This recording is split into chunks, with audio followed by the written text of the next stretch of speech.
Hello നമസ്കാരം. നമ്മളിന്നുള്ളത് Vietnam ancient മാർക്കറ്റിലാണ്. ഹൊയാനിലാണ് ഇത് സ്ഥിതി ചെയ്യുന്നത്. ഇതിന് ഓൾറെഡി നൈറ്റ് മാർക്കറ്റ് എന്നും ഇത് അറിയപ്പെടുന്നുണ്ട്. ഇവിടെ മെയിൻലി ഉള്ളത് എന്താണെന്ന് വെച്ച് കഴിഞ്ഞാൽ ഇവിടെ ഇവരുടെ ഒരു ജപ്പാനീസ് ബ്രിഡ്ജ് ഉണ്ട്, ജപ്പാനീസ് മോഡൽ ബ്രിഡ്ജ്. അതിന് പുറമെ ഇവിടെ നമുക്ക് ഈ കാണുന്ന ഷോപ്പുകളിലെല്ലാം ഇവർ സെല്ല് ചെയ്യുന്നത് മെയിൻലി ഷോക്കേസ് ഐറ്റംസ് ആണ്. ഇവരിതിൽ മെയിൻലി ഫോക്കസ് ചെയ്തിട്ടുള്ളത് ഇവിടെ ബുദ്ധന്മാരെ പറ്റിയാണ്. കാരണം ബുദ്ധൻ്റെ സ്റ്റാച്യൂസാണ് ഇവിടെ ഏറ്റവും കൂടുതൽ സെല്ലായി പോകുന്നത്. കാരണം ഇവർ മെയിൻലി ഫോളോ ചെയ്യുന്നത് ബുദ്ധമതമാണ്.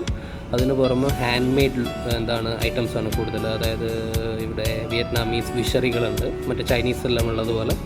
പിന്നെ ഇവരുടെ വളകൾ, പാത്രങ്ങൾ, അതായത് തേങ്ങയിലാണ് ഇവർ കൂടുതലും ഈ ക്രാഫ്റ്റ് ചെയ്തിട്ടുള്ളത്. അതേപോലെ തന്നെ ഇവിടെ നമുക്ക് കുറേ ഡ്രീം ക്യാച്ചേഴ്സിനെ കാണാം. അതേപോലെ തന്നെ കുട്ടികൾക്കായിട്ട് അവർ കയ്യിലിടുന്ന വളകൾ, അതായത് വിയറ്റ്നാമി മുത്തുകൾ പോലത്തെ സാധനങ്ങൾ കൊണ്ട് ഇവരുടേതായ രീതിയിൽ ക്രാഫ്റ്റ് ചെയ്തിട്ടുള്ള ഇത് കാണാം. ഇതിലാണ് ഇവർ മെയിൻലി ഫോക്കസ് ചെയ്തിട്ടുള്ളത്. അപ്പോൾ വിയറ്റ്നാമിലെ കൂടുതൽ കാഴ്ചകളുമായി നമുക്ക് അടുത്ത വീഡിയോയിൽ കാണാം.